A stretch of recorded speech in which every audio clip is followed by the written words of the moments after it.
Dracula, Chapter 9. Letter, Mina Harker, to Lucy Westerna. Budapest, 24th of August. My dearest Lucy, I know you will be anxious to hear all that has happened since we parted at the railway station at Whitby.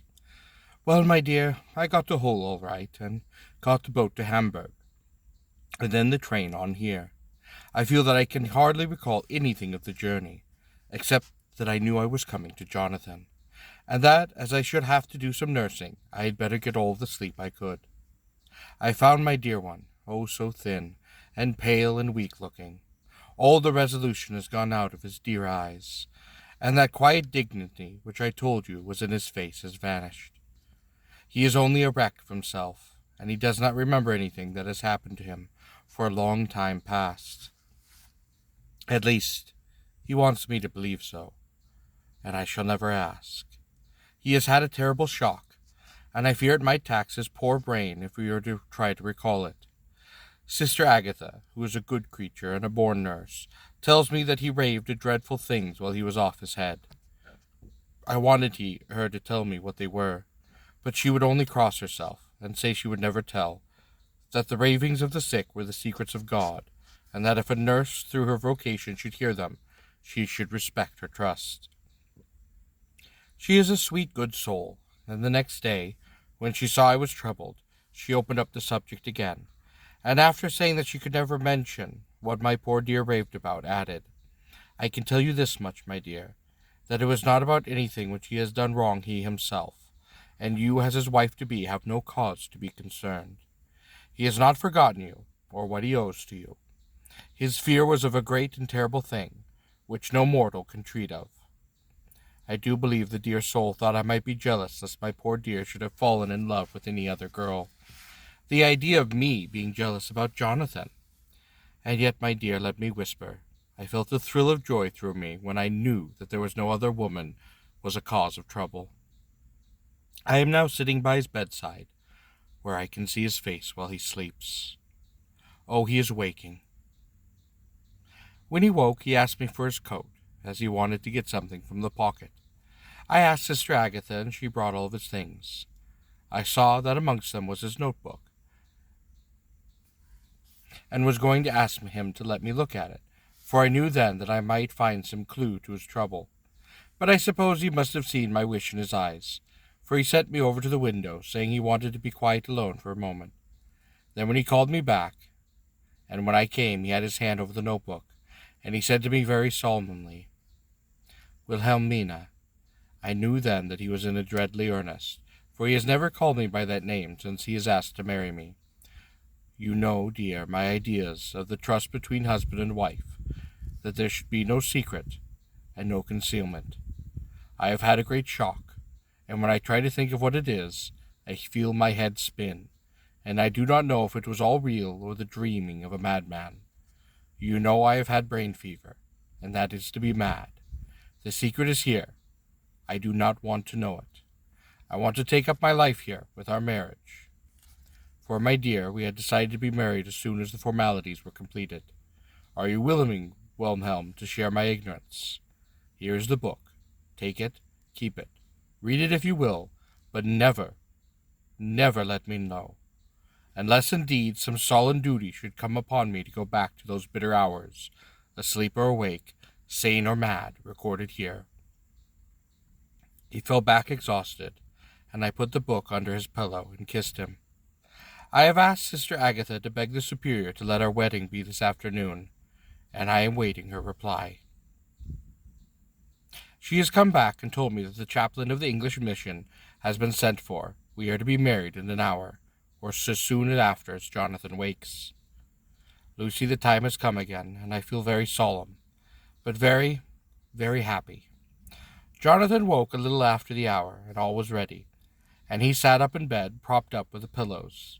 He answered his I will, firmly and quite strongly. I could hardly speak. My heart was so full that even those words seemed to choke me. The dear sisters were so kind. Please God, I shall never, never forget them, nor the grave and sweet responsibilities that I have now taken upon me. I must tell you of my wedding present. when the chaplain and the sisters had left me alone with my husband. Oh, Lucy, is the first time I have written the words, my husband. After they left me alone with my husband, I took the book from under his pillow, and wrapping it up in white paper, tying it with a little bit of pale blue ribbon which was around my neck, and sealed it over the knot with a sealing wax. And for my seal I used my own wedding ring. Then I kissed it and showed it to my husband, and told them that I would keep it so, and that it would be an outward and visible sign of us for all our lives, that we were a trust in each other, that I would never open it unless it was for his own dear sake, or for the sake of some stern and solemn duty. Then he took my hand in his, and oh, Lucy, it was the first time he took his wife's hands, and said that it was the dearest thing in all the world, and that he would go through all the past again to win it if need be. The poor dear meant to have said the part of the past, but he cannot think of time yet, and I shall not wonder if it for the first he mixes up not only the month but the year. What dear, what could I say? I could only tell him that I was the happiest woman in all of this wide world, and that I had nothing to give him except myself, my life, and my trust, and that these went my love and duty for all the days of my life. And my dear, when he kissed me and drew me to him with his poor weak hands, it was very like a solemn pledge between us. Lucy, dear, do you know why I tell you this? It is not only because it is all sweet and dear to me, but because you have been, and are, very dear to me. It was my privilege to be your friend, and to guide you when you came from the schoolroom to prepare for the world of life. I want you to see now, and with the eyes of a very happy wife, whither duty has led me, so that in your own married life you too may be all happy as I am. My dear, please Almighty God, your life may be all it promises, a long day of sunshine, with no harsh wind, no forgetting duty, and no distrust. I must not wish you no pain, for that can never be, but I do hope you will be always as happy as I am now. Goodbye, my dear. I shall post this at once, and perhaps write you again very soon. I must stop, for Jonathan is waking, and I must attend to my husband. Your ever-loving Mina Harker. Lucy Westerner to Mina Harker, Whitby, 30th of August. My dearest Mina, oceans and love, and millions of kisses, and may you soon be in your own home with your own husband. I wish you could be coming home soon enough to stay with us here. This strong air would soon restore Jonathan, for it has quite restored me. I have an appetite like a cormorant. I am full of life, and I sleep quite well. You'll be glad to know that I have quite given up walking in my sleep. I think I have not stirred out of my bed for a week now. That is when I once got into it at night. Arthur says I'm getting fat, by the way. I forgot to tell you that Arthur's here. We have such walks and drives and rides, and rowings and tennis, and fishing together, and I love him now more than ever. He tells me that he loves me more, but I doubt that, for at first he told me that he couldn't love me more than he did then, but this is nonsense. There he is, calling to me, so no more just at present, from your loving Lucy. P.S. Mother sends her love. She seems better, the poor dear. P.P.S. We are to be married on the 28th of September. Dr. Seward's Diary, 20th of August. The case of Renfield grows even more interesting. He is now so far quieted that there are spells of cessation from his passion. For the first week after his attack, he was perpetually violent. Then one night, just as the moon rose, he grew quite quiet, and kept murmuring to himself, "Now I can wait. Now I can wait." The attendant came to tell me, so I ran down at once to have a look at him. He was still in the strait waistcoat and in the padded room, but the suffused look had gone from his face, and his eyes had something of their own pleading. I might also say cringing softness. I was satisfied with his present conditions, and directed him to be relieved. The attendants hesitated, but finally carried out my wishes without much protest. It was a strange thing that the patient had humor enough to see their distrust, for, coming close to me, he said in a whisper, all the while looking furtively at them, "They think I could hurt you. Fancy me hurting you, the fools." It was soothing somehow to the feelings to find myself disassociated even in the mind of this poor madman from the others. But all the same, I do not follow his thought. Am I to take it that I have anything in common with him, so that we are, as it were, to stand together, or has he to gain from me some good so stupendous that my well-being is needful to him? I must find out later on. Tonight he will not speak. Even the offer of a kitten or a full-grown cat will not tempt him. He will only say, I do not take any stock in cats. I have more to think of now, and I can wait. I can wait. After a while I left him. The attendant tells me that he was quiet until just before dawn, and that then he began to get uneasy, and at length violent, until at last he fell into a paroxysm which exhausted him, so that he swooned into a sort of coma. 3 nights the same thing happened, violent all the day, then quiet from moonrise to sunrise. I wish I could get some clue to the cause. It would almost seem as if there was some influence which came and which went. Happy thought. We shall tonight play sane wits against mad ones. He escaped before without our help. Tonight he shall escape with it. We shall give him a chance, and have the men ready to follow in case they are required. The 23rd of August. The unexpected always happens. How Ware Disraeli knew life. Our bird, when he found the cage open, would not fly, so all our subtle arrangements went for nothing. At any rate, we have proved one thing, that the spells of quietness last a reasonable time. We shall in future be able to ease his bonds for a few hours each day. I have given orders to the night attendant merely to shut him in the padded room, when once he is quiet, until an hour before sunrise. The poor soul's body will enjoy the relief, even if his mind cannot appreciate it. Hark! The unexpected again. I am cold. The patient has once more escaped. Another night adventure. Renfield artfully waited until the attendant was entering the room to inspect. Then he dashed out past him and flew down the passage. I sent word for the attendants to follow, and again he went into the grounds of the deserted house, and we found him in the same place, pressed against the old chapel door. When he saw me, he became furious, and had not the attendant seized him in time, I am sure he would have tried to kill me. As we were holding him, a strange thing happened. He suddenly redoubled his efforts, and then grew calm. I looked around instinctively, but could see nothing. Then I caught the patient's eye and followed it, but could trace nothing as I looked into the moonlit sky, except a large bat, which was flapping its silent and ghostly way to the west.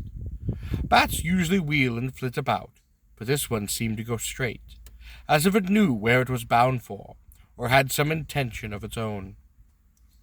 The patient grew calm every instant, and presently said, You needn't tie me. I shall go quietly. And without trouble he came back to the house. I felt there was something ominous in his calm, and shall not quite forget this night. Lucy Westenra's Diary, Hollingham, the 24th of August. I must imitate Mina, and keep writing things down. Then we can have long talks when we do meet. I wonder when it will be. I wish you will be with me again, for I feel so unhappy. Last night I seemed to be dreaming again, just as I was at Whitby. Perhaps it is the change of air, or getting home again. It is all dark and horrid to me, for I can remember nothing, but I am full of a vague fear, and I feel so weak and worn out. When Arthur came to lunch, he looked quite grieved when he saw me, and I hadn't the spirit to try to be cheerful. I wonder if I could sleep in Mother's room tonight. I shall make some excuse and try.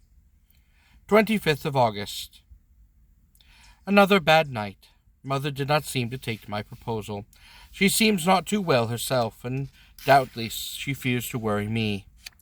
I tried to keep awake, and succeeded for a while, but when the clock struck 12, it woke me from a doze, so I must have been falling asleep. There was a sort of scratching or flapping at the window, but I did not mind it, and as I remembered no more, I suppose I must have once more fallen asleep. There were more bad dreams. I wish I could remember them. This morning I am horribly weak. My face is ghastly pale, and my throat, well, it pains me. It must be something wrong with my lungs, for I don't seem ever to get air enough. I shall try to cheer up when Arthur does come, or else I know he will be miserable to see me so. Letter, Arthur Holmwood to Dr. Seward. Albermill Hotel, 31st of August. My dear Jack, I wish for you to do me a favor. Lucy is ill. Well, that is, she has no special disease, but she looks awful, and is getting worse every day.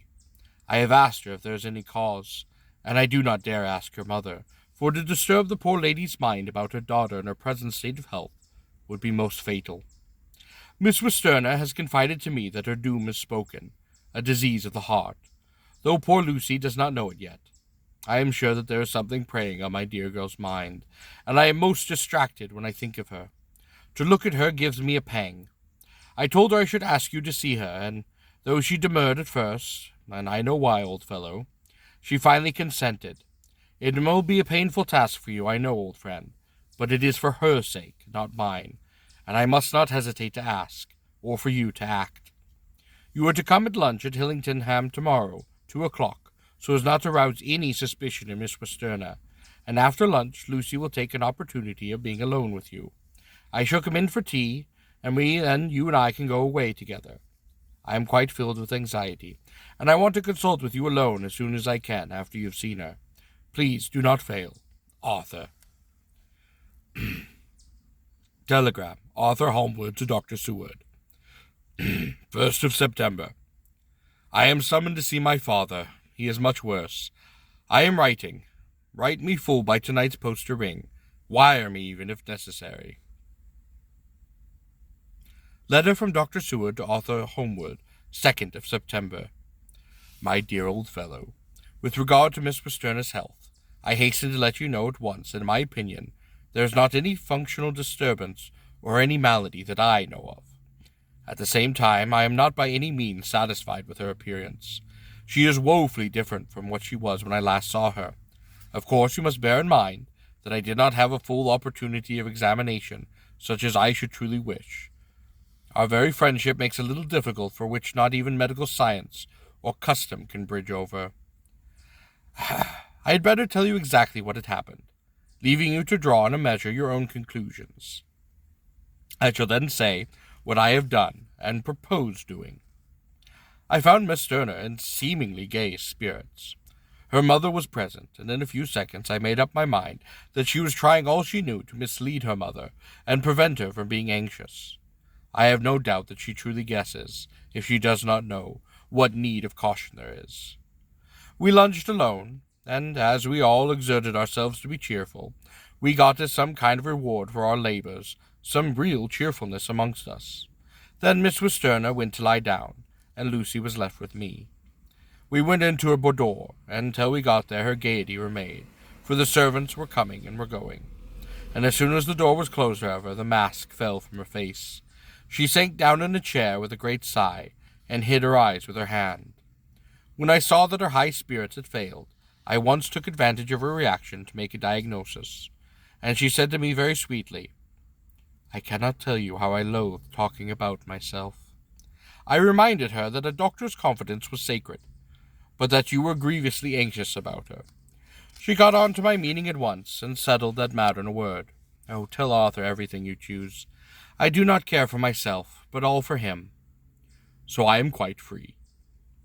I could easily see that this is somewhat bloodless, but I could not see the usual anemic signs, and by a chance I was actually able to test the quality of her blood, for in opening a window which was still a stiff cord giveaway, she cut her hand slightly with a broken glass. It was a slight matter in itself, but it gave me an evident chance, and I secured a few drops of the blood, and I have analyzed them. The quantitative analysis gives a quite normal condition, and shows, I should infer, in itself a vigorous state of health. In any other physical matters I was quite satisfied, and there was no need for anxiety. But as there must be a cause somewhere, I have come to the conclusion that it must be something of the mental. She complains of difficulty in breathing, of satisfactory at times, and of heavy, lethargic sleep, with dreams that truly frighten her, but regarding which she cannot remember. She says that as a child she used to walk in her sleep, and that when in Whitby the habit had come back, and that once she walked out in the night and went to the East Cliff, where Miss Murray found her, but she assures me of late that the habit has not returned. I am in doubt, and so have done the best thing I know of. I have written to my old friend and my own master, Professor Van Helsing of Amsterdam, who knows as much about obscure diseases as anyone in the world. I have asked him to come, and as you told me that all things were to be at your charge, I have mentioned him to you, and you are relations to Miss Westerner. This, my dear fellow, is only in obedience to your wishes, for I am only too proud and happy to do anything I can for her. Van Helsing would, I know, do anything for me for a personal reason. So no matter on what ground he comes, we must accept his wishes. He is a seemingly arbitrary man, but this is because he knows what he is talking about better than anyone else. He is a philosopher, a metaphysician, and one of the most advanced science of his days. And he has, I believe, an absolutely open mind. This with an iron nerve, a temper of the icebrook, and an indomitable resolution, self-command, and toleration exalted from the virtues to blessings, and the kindliest and truest heart that beats. These form his equipment for the noble work that he was doing for mankind, work both in theory and in practice. For his views are as wide as his all-embracing sympathy. I tell you these facts that you may know why we have such a confidence in him. I have asked him to come at once, and I shall see Miss Westerner tomorrow again. She is to meet me at the stores, so that I may not alarm her mother by too early repetition of my call. Yours always, John Seward. Letter. Abraham von Helsing, M.D., D.Ph., D.Lit., etc., etc., to Dr. Seward, 2nd of October. My good friend, when I have received your letter, I am already coming to you. By good fortune, I can leave just at once, without wrong to any of those who have trusted me. Were fortune other, then it were bad for those who have trusted, for I come to my friend when he called me to aid those he holds dear. Tell your friend that when the time you suck from my wound so swiftly the poison of the gangrene from that knife that our other friend, too nervous, let slip, you did more for him when he wants my aid, and you call for them, all his great fortune could do. But it is pleasure added to do for him, your friend. It is to you that I come. Have then rooms for me at the Great Eastern Hotel, so that I may be near to hand, and please it so arrange that we may see the young lady not too late on the morrow, for it is likely that I may have to return here that night. But if need be, I shall come again in 3 days, and stay longer if I truly must. Till then, goodbye, my friend John. Signed, Von Helsing. Letter, Dr. Seward to Hon Arthur Holmwood. 3rd of September. My dear Art, Van Helsing has come and gone. He came on with me to Hillinghamn, and found that, by Lucy's discretion, her mother was lunching out, so that we were alone with her. Van Helsing made a very careful examination of the patient. He is to report to me, and I shall advise you, for of course I was not present all the time. He is, I fear, much concerned, but says he must think. And when I told him of our friendship, and how your trust to me in the matter, he said, You must tell him all you think, and tell him what I think. If you can guess it, if you will, nay, I am not jesting. This is no jest, but life and death, perhaps more. I asked what he meant by that, for he was very serious. This was when he had come back to town, and he was having a cup of tea before starting on his return to Amsterdam. He would not give me any further clue. You must not be angry with him, Art, because he is very reticent, and means that all of his brains are working for her good. He will speak plainly enough when the time comes, be sure. So I told him I would simply write an account of our visit, just as if I were doing a description of a special article for the Daily Telegraph. He seemed not to notice, but remarked that the smuts in London were not quite so bad as they used to be when he was a student here. I am to get his report tomorrow, if he can possibly make it. In any case, I am to have a letter. Well, as to the visit, Lucy was more cheerful than on the day I first saw her, and certainly looked better. She had lost something of the ghastly look that so upset you, and her breathing was fairly normal. She was very sweet to the professor, as she always is, and tried to make him feel at ease, though I could see that the poor girl was making a hard struggle for it. I believe Van Helsing saw it too, for I saw the quick look under his bushy brows that I knew of old. Then he began to chat of all things, except ourselves and diseases, and with such an infant geniality that I could see poor Lucy's pretence of animation merge into reality. Then, without any seeming change, he brought the conversation gently round to his visit, and suavely said, "My dear young miss, I have the so great pleasure, because you are much beloved. That is much, my dear, even were there that which I did not see. They told me you were down in the spirit, and that you were of a ghastly pale. 'Tis them I say, poof!"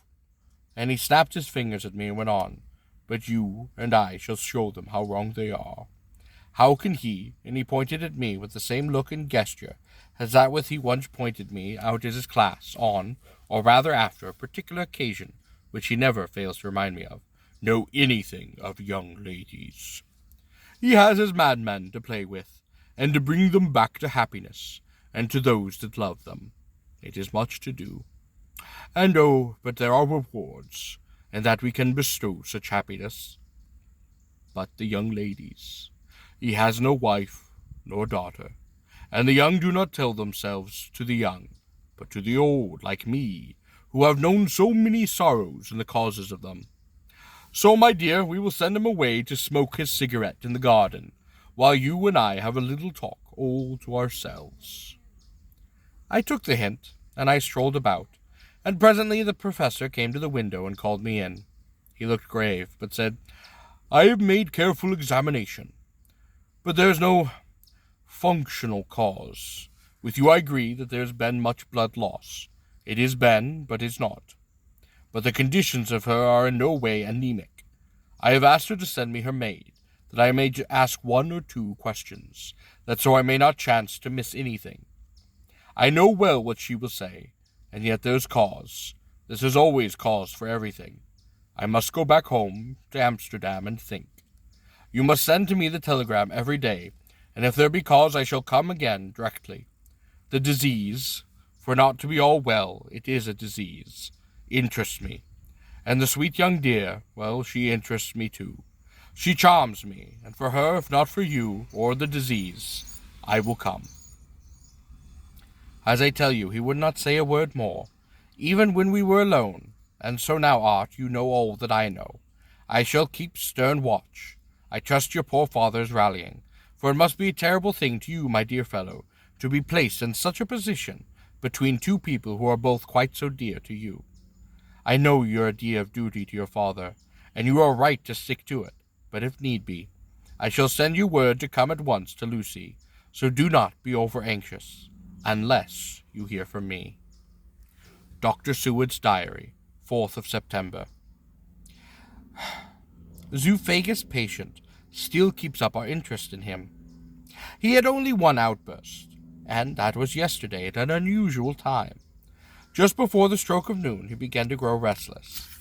The attendant knew the symptoms and at once summoned aid, but fortunately the men came at a run, and were just in time, for at the stroke of noon he became so violent it took all of their strength to hold him. In about 5 minutes, however, he began to get more and more quiet. Finally he sunk into a sort of melancholy, in which state he has remained up until now. The attendant tells me that his screams whilst in the paroxysm are truly appalling. I found my hands full when I got in, attending to some of the other patients who were frightened by him. Indeed, I can quite understand the effect, for the sound does disturb even me, though I was some distance away. It is now after the dining hour of the asylum, and as yet my patient sits in a corner brooding, with a dull, sullen, woe-begone look in his face, which seems rather to indicate than to show something directly. I cannot quite understand it. Later, same day. Another change in my patient. At 5 o'clock I looked in on him, and found him seemingly as happy and content as he used to be. He was catching flies, and eating them, and was keeping note of his capture by making nail marks on the edge of the door between the ridges of the padding. When he saw me, he came over and apologized for his bad conduct, and asked me in a very humble, cringing way to be led back to his old room, and to have his notebook once more. I thought it well to humor him, so he is back in his room, with the window open. He has the sugar of his tea spread out on the window-sill, and is reaping quite a harvest of flies. He is not now eating them, but putting them into a box as of old, and is already examining the corners of his room to find a spider. I tried to get him to talk about the past few days, for any clue to his thoughts, which would be immense help to me. But he would not rise.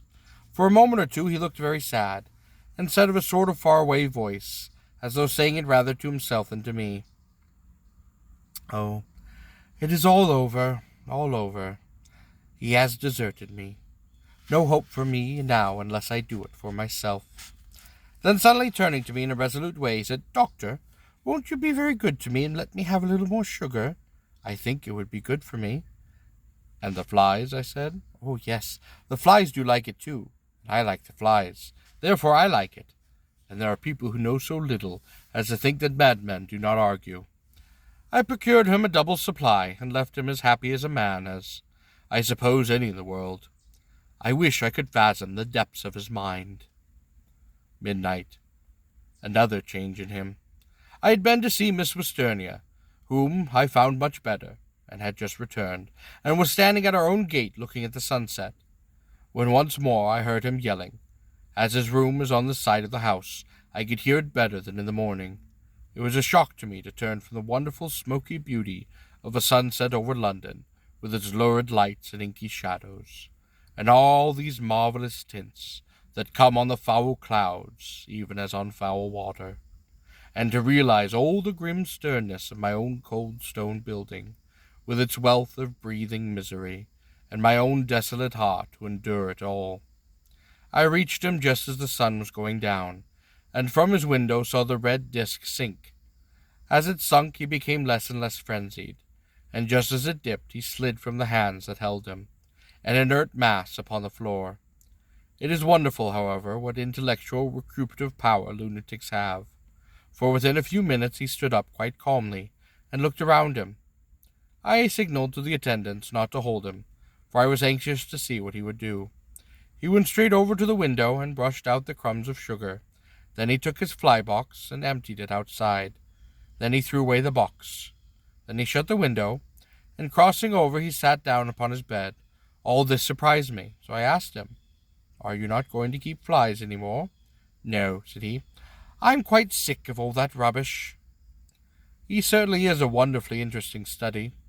I wish I could get some glimpse of his mind, or of the cause of all these sudden passions. There may be a clue after all, if we can find why today his paroxysms came on at high noon and at sunset. Can it be that there is a maligning influence of the sun at periods which affects certain natures, as at times the moon does others? We shall see. Telegram to Seward, London, to Van Helsing, Amsterdam, 4th of September. Patient still better today. Telegram, Seward, London, to Van Helsing, Amsterdam, 5th of September. Patient greatly improved. She has good appetite, sleeps naturally, good spirits, color coming back. Telegram, Seward, London, to Van Helsing, Amsterdam, 6th of September. Terrible change, all for the worse. Come at once, do not lose an hour. I hold over telegram to Homeward till have seen you.